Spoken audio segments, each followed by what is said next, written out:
Today I'm sharing my class notes about push and pull.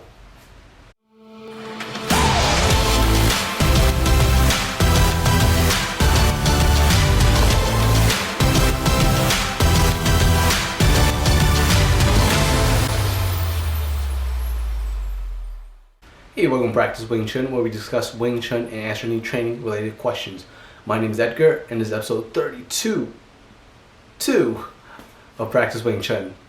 So today we'll be kind of discussing what I was reviewing in class, and it was one of the focus classes where it's about 70% lecture and 30% application, meaning practicing it and putting it into action. So the idea was, the main topic was about, I would say, absorption, the push-pull, and keeping the distance. So let's start with keeping the distance first. That part is actually the easiest to explain. The absorption, which is actually the word that my Sifu uses, I think it's more of a push-pull instead of absorption, but that's just my opinion. But anyway, going back to keeping the distance. So keeping a distance means if an opponent moves, you move with them. So if they step forward, I want to maintain the same distance by stepping back. And if they step back, I step forward. And that's just kind of like the basic understanding of like the distance. Because if the distance remains the same constantly, it means you will never be able to hit your opponent, and your opponent will never be able to hit you, because the distance between the two hasn't changed. So if you step in and they step back the same amount that you stepped in, you still can't reach them.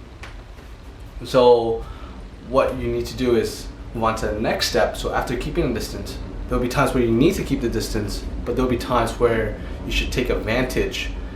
If they step back, you step in more. So this kind of goes right into the push-pull.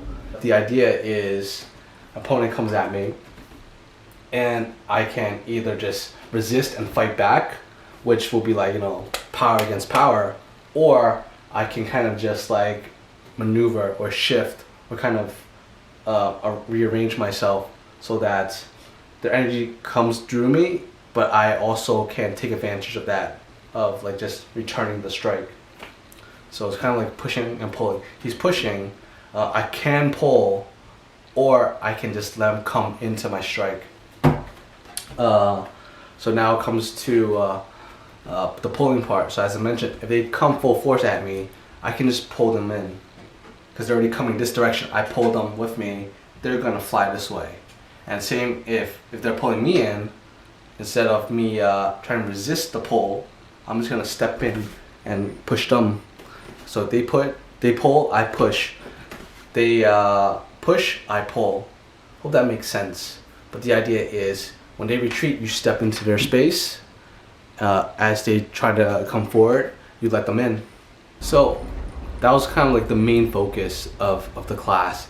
And it's just, I really like theory talk and things like that, but I also love that there's application involved, meaning we take action and kind of work out the theories on like each other in class with other students, which is why I really like classes versus like individual, like one-on-one lessons and things like that. So in a class environment, you always have plenty of people to practice with. So this is this week for class notes. Until next time, keep training.